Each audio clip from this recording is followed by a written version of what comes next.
भी कहेगा कि अर्धगोला का संपूर्ण पृष्ठीय क्षेत्रफल या कुल पृष्ठीय क्षेत्रफल, मान लीजिए कहीं कुल लिखा रहेगा कहीं संपूर्ण लिखा रहेगा। सबसे पहले कह रहा है कि जब तक अन्यथा न कहा जाए पाई बराबर 22/7। हेलो स्टूडेंट्स, आज हम लोग पढ़ेंगे पृष्ठीय क्षेत्रफल और आयतन, एनसीईआरटी बुक क्लास 10th के चैप्टर 13 यानी 13 चैप्टर आज हम लोग सीखेंगे इसके बारे में।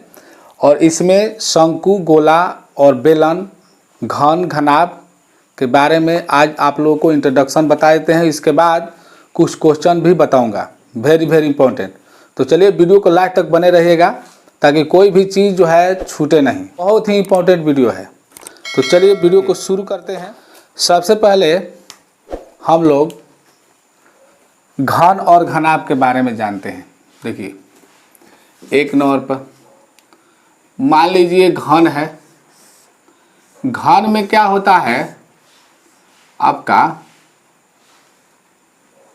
लंबाई चौड़ाई ऊंचाई जो है सारा बराबर होता है, ठीक है। तो मान लीजिए कि ये एक भुजा जो है ए, मान लिए ये सारा ए है, ठीक है। इसका पृष्ठीय क्षेत्रफल क्या होता है, पृष्ठीय क्षेत्रफल इसका हो जाएगा, घन के बारे में हम लोग जान रहे हैं, घन का पृष्ठीय क्षेत्रफल। घन का पृष्ठीय क्षेत्रफल, घन में 6 फलक होता है, ठीक है। तो पृष्ठीय क्षेत्रफल इसका हो जाएगा 6 गुना भुजा स्क्वायर यानी कि 6a स्क्वायर या एक किनारा स्क्वायर भी कह सकते हैं, ठीक है। अब इसका आयतन की बात किया जाए तो घन का आयतन क्या हो जाता है, a³, ठीक है। अगर मान लीजिए देखिए घन में 6 फलक होता है, 6 फलक नीचे ऊपर ये दोनों साइड और आगे और फिर पीछे 6 फलक होता है घन में। तो इसमें एक बात हम लोग 3 नंबर में समझ लेते हैं कि घन में क्या क्या होता है। फलक बराबर 6 होता है। कोर इसका कितना होता है, कोर किसको बोलते हैं, देखिए ये त्रिविमीय आकृति है। तो ये जो आप देख रहे हैं ये वाला, मान लीजिए कोई इंस्ट्रूमेंट बॉक्स है, मान लीजिए ये आपका बोया का माइक है और इसमें मान लीजिए ये जो दिया हुआ है ये और ये वाला, इसको हम बोलेंगे कोर, ठीक है। तो मान लीजिए ये तो घनाभाकार है, घनाभाकार में लंबाई चौड़ाई ऊंचाई अलग अलग हो सकते हैं, लेकिन घन में लंबाई चौड़ाई ऊंचाई जो है सारा कुछ बराबर होता है। तो इसमें जो ये कोर है ये कितना है, सवाल यहाँ पर ये है। तो घनाभ में कोर जो होता है जितना घन में होगा उतना भी घनाभ में होगा, ठीक है। तो घन में कितना कोर होगा, तो देखिए ये वाला 1 हो गया, 2 3 4, नीचे 4 हो गया, ऊपर 4, 4 4 8 और बाकी जो डंडी खड़ी है ये वाला कोर हो जाएगा यानी कि 12। कोरों की संख्या कितना हो जाएगा, 12 हो जाएगा, ठीक है। अब इसमें शीर्ष कहेगा, शीर्ष कितना है, शीर्ष कितना है। तो देखिए शीर्ष इसमें जो है कितना हो जाएगा, 1 2 3 4 5 6 7 8, ठीक है। नीचे 4 ऊपर 4, शीर्ष हो जाएगा 8 को, ठीक है। यानी कि शीर्ष 8 होते हैं। इसी प्रकार से हम लोग नंबर 2 में घनाभ के बारे में जानते हैं। घनाभ में क्या होता है, देखिए घनाभ का फिगर इस प्रकार से बनेगा, एक आयताकार भाग ले लीजिए, फिर यह एक आयताकार ले लीजिए और इस कोर को मिला दीजिए, आराम से जो है घनाभाकार बन जाएगा, ठीक है। इसका पृष्ठीय क्षेत्रफल क्या होता है, घनाभ का पृष्ठीय क्षेत्रफल। देखिए इसमें तो ऐसे मान लीजिए 2 × LB + BH + HL लिख देते हैं और विद्यार्थी स्टूडेंट याद भी कर लेते हैं, लेकिन ये होता कैसे है आप इसको समझिए। चलिए इस माध्यम से समझते हैं। देखिए ये जो भाग है जितना उतना इधर भी है, ये जितना इधर है उतना इधर है, इधर जितना है उतना इधर है, ठीक है। तो कहने का मतलब है कि सारा दो दो गो है, मतलब कि लंबाई वाला भी दो दो है, चौड़ाई वाला भी और ऊंचाई वाला भी दो दो है। तो इस प्रकार से ही, इसी कारण से 2 इंटू लंबाई गुना चौड़ाई प्लस चौड़ाई गुना ऊंचाई प्लस ऊंचाई गुना लंबाई, ठीक है। इसको हम शॉर्टकट में लिख सकते हैं 2 into LV plus BH plus HL, ठीक है। अब इसका आयतन की बात करेंगे तो घनाभ का आयतन क्या हो जाएगा, देखिए घनाभ का आयतन हो जाएगा, आयतन में क्या होता है, जो जितना इसमें हम मान लीजिए कि हम कोई सामान रख सकते हैं, कोई लिक्विड रख सकते हैं, या कितना इसमें हवा है उसका आयतन निकालना होगा। तो लंबाई गुना चौड़ाई गुना ऊंचाई, ठीक है। अच्छा, यहाँ पर देखिए पृष्ठीय क्षेत्रफल जो है दीर्घिकार से होना चाहिए, दीर्घिकार से होगा, तो पृष्ठीय क्षेत्रफल आप दीर्घिकार से लिखिएगा, ऐसे पृष्ठीय क्षेत्रफल ऐसे हो जाएगा। अच्छा अब घनाभ हो गया। इसके बाद हम लोग आते हैं बेलन पर। मान लीजिए बेलन के बारे में 3 नंबर में पढ़ लेते हैं। बेलन, बेलन का आकार कैसे होता है, मान लीजिए ऐसे है, ये हो गया बेलन आपका, ठीक है। इस प्रकार से भी बेलन बनाया जा सकता है।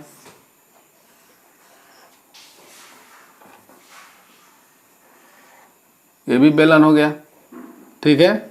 और ये त्रिज्या हो गया, ये ऊंचाई हो गया आपका।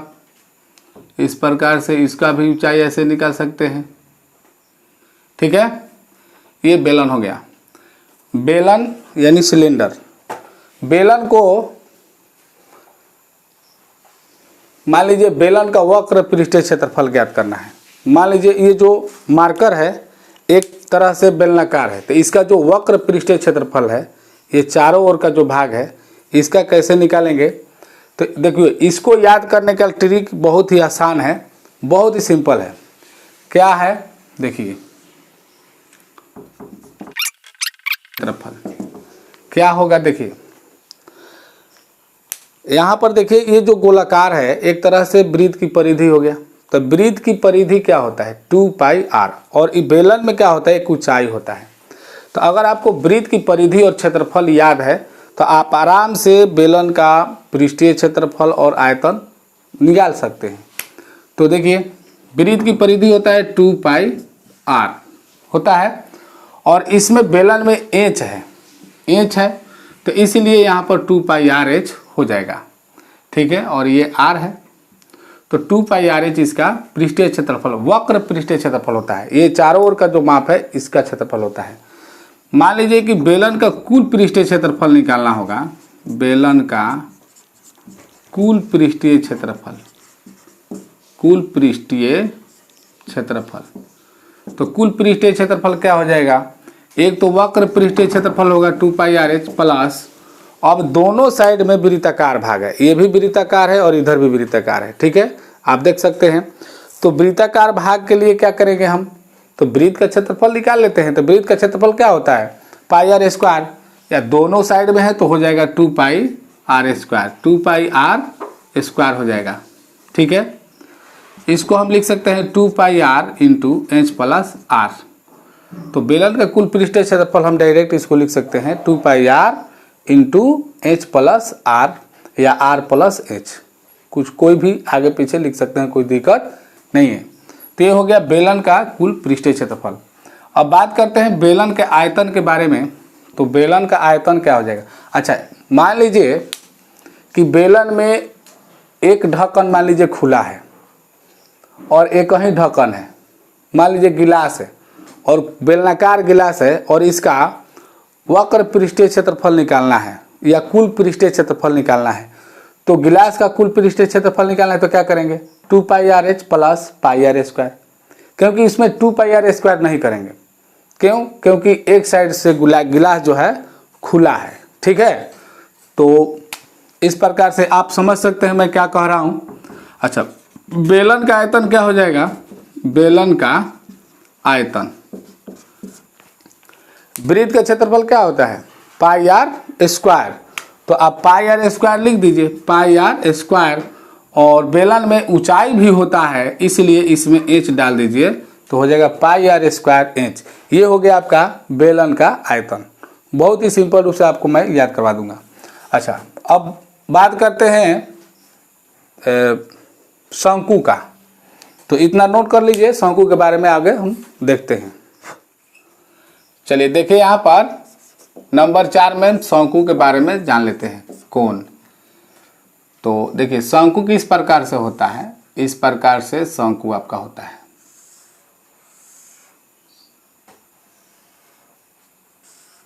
ठीक है, ये आर हो जाता है एच, और ये तिर्यक ऊंचाई हो जाता है एल। एल को क्या बोलते हैं, तिर्यक ऊंचाई। चलिए 1 नंबर पर जानते हैं शंकु का वक्र पृष्ठ या पृष्ठीय क्षेत्रफल लिख सकते हैं, कोई दिक्कत नहीं है।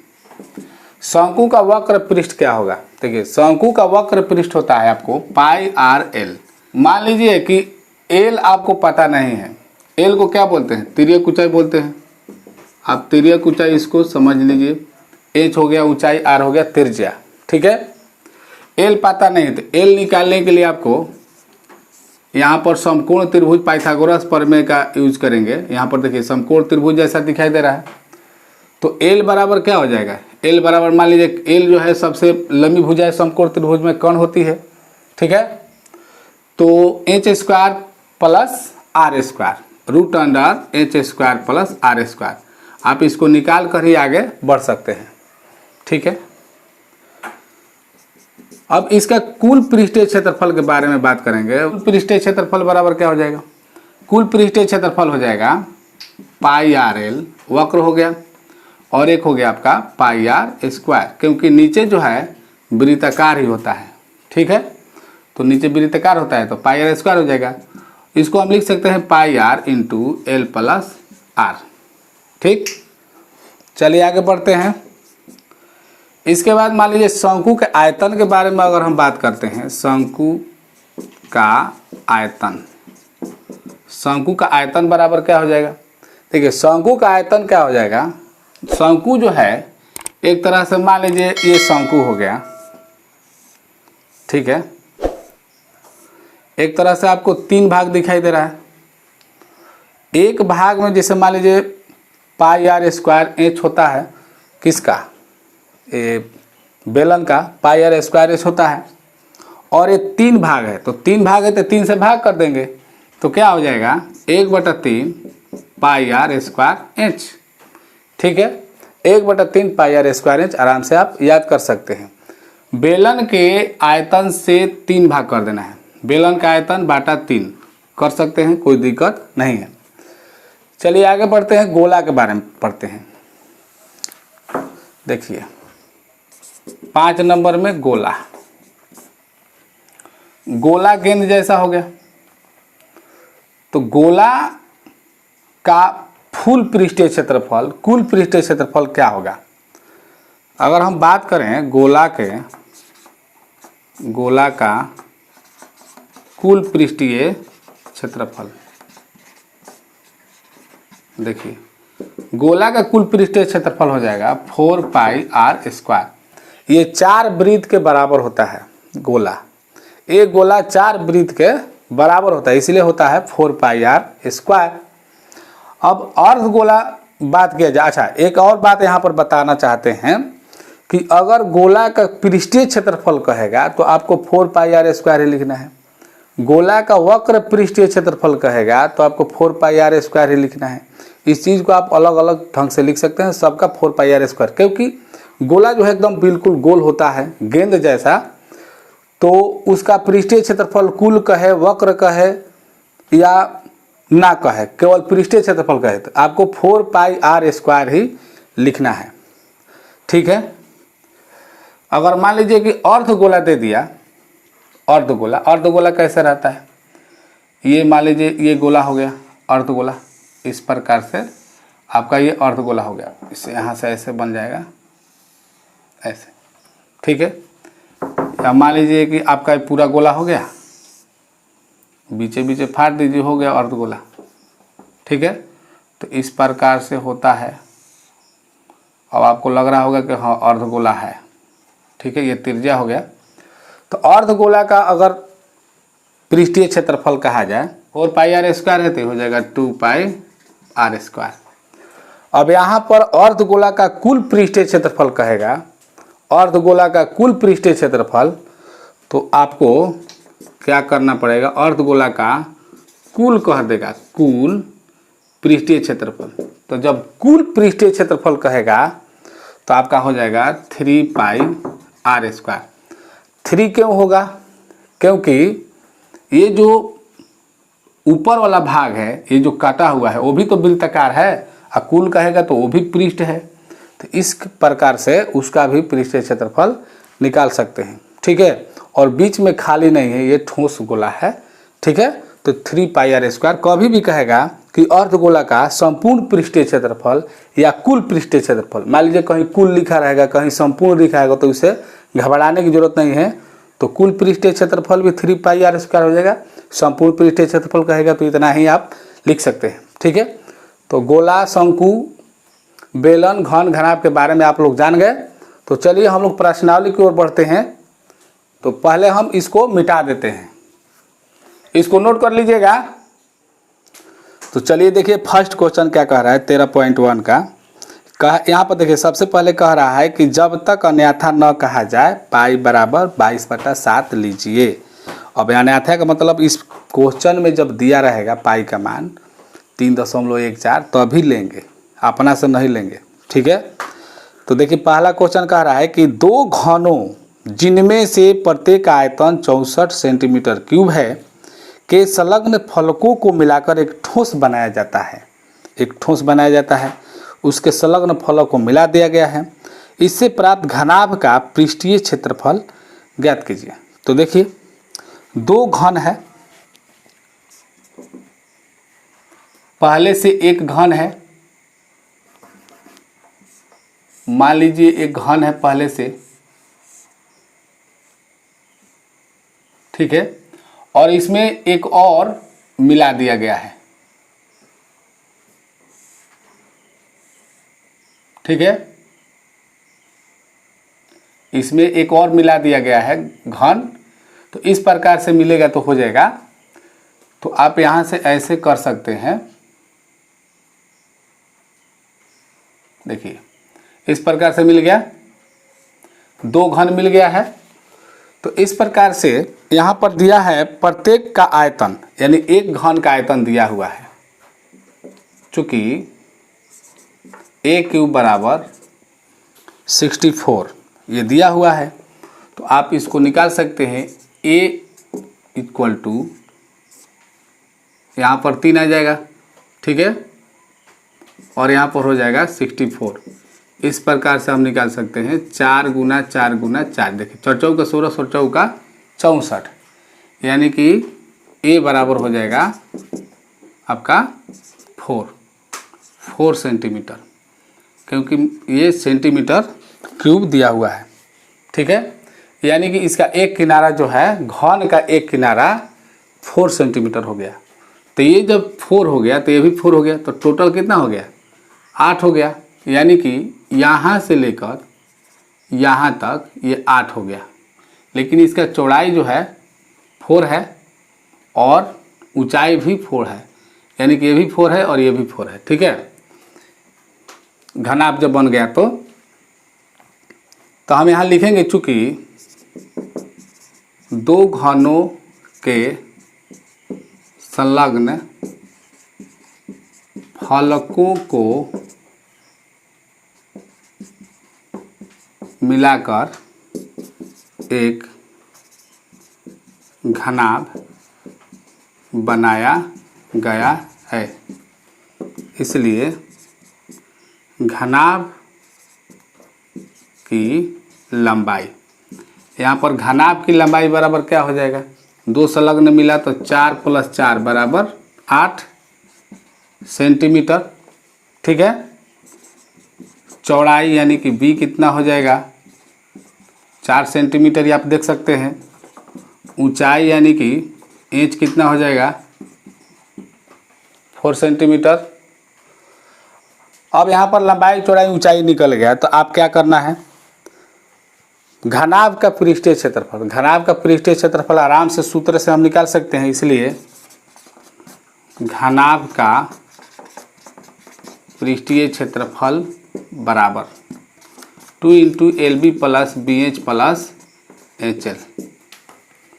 यहाँ पर देख लीजिए 2 इंटू LB यानी कि 8 गुना 4 प्लस 4 गुना 4 प्लस 4 गुना HL। L कितना है 8 है, 8 लिख सकते हैं।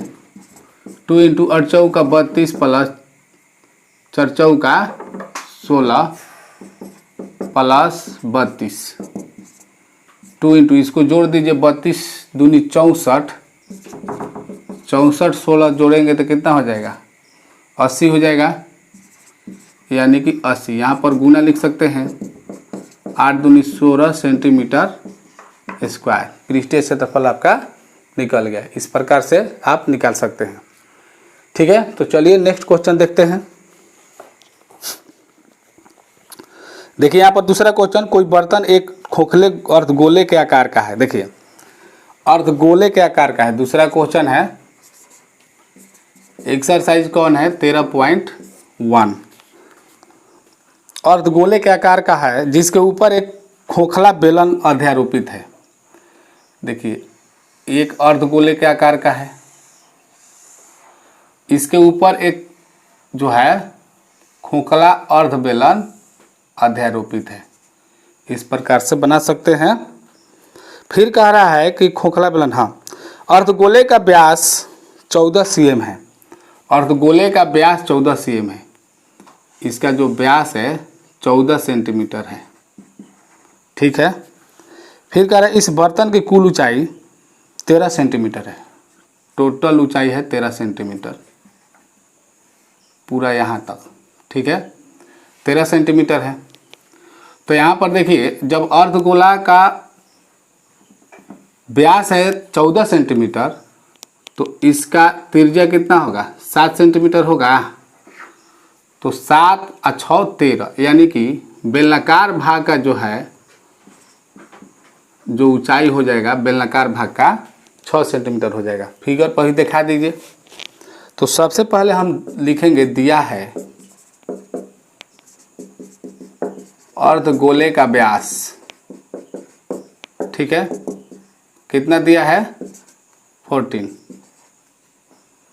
इसीलिए R बराबर 7 सेंटीमीटर हो जाएगा। ठीक है, तो यहाँ पर 7 सेंटीमीटर आपका त्रिज्या हो गया। इसलिए बेलनाकार भाग की ऊंचाई, बेलनाकार भाग की ऊंचाई क्या हो जाएगा, टोटल 13 है, इसमें से हम 7 इसको घटा देंगे तो हो जाएगा आपका 6 सेंटीमीटर। ठीक है, चलिए आगे बढ़ते हैं। कह रहा है बर्तन का आंतरिक पृष्ठीय क्षेत्रफल। तो बर्तन का आंतरिक पृष्ठीय क्षेत्रफल निकालना है, इसलिए आंतरिक पृष्ठीय क्षेत्रफल क्या हो जाएगा, बेलन का वक्र निकालना है। ये ऊपर वाला खाली है, ठीक है, और ये वक्र निकालना है, बस आराम से निकल जाएगा। यानी अर्धगोले का वक्र पृष्ठीय क्षेत्रफल क्या होता है, तो अर्धगोले का होता है 2 पाई r स्क्वायर प्लस बेलन का हो जाता है 2 पाई r h। ठीक है, तो यहाँ पर 2 पाई r कॉमन हो जाएगा, r प्लस h यहाँ पर निकल जाएगा। अब देखिए 2 गुना 22/7, यहाँ पाई का मान 22/7 लेना है, और r हो गया आपका 7, 7 प्लस h कितना है 6 है, 7 7 यहाँ पर कट गया। चलिए आगे देख लेते हैं। 22 दूनी 44 और गुना हो जाएगा 13, 7 6 13, तो हम गुना कर देंगे। देखिए 13 चौका 52, 13 चौका 52 और 5 कितना हो जाएगा, 52 5 57, ठीक है। इस प्रकार से 572 सेंटीमीटर स्क्वायर हो जाएगा आपका इसका पूरा आंतरिक पृष्ठीय क्षेत्रफल। तो मैं उम्मीद करता हूं कि आप लोगों को वीडियो समझ में आ गया होगा। तो इसके आगे बहुत ही वेरी इंपॉर्टेंट क्वेश्चन मैं तीसरा क्वेश्चन बताने वाला हूं, जो अगले वीडियो में बताने वाला हूं। तो चलिए आज का वीडियो यहीं पे समाप्त हो गया, वीडियो लंबा हो जाएगा। जय हिंद, जय भारत।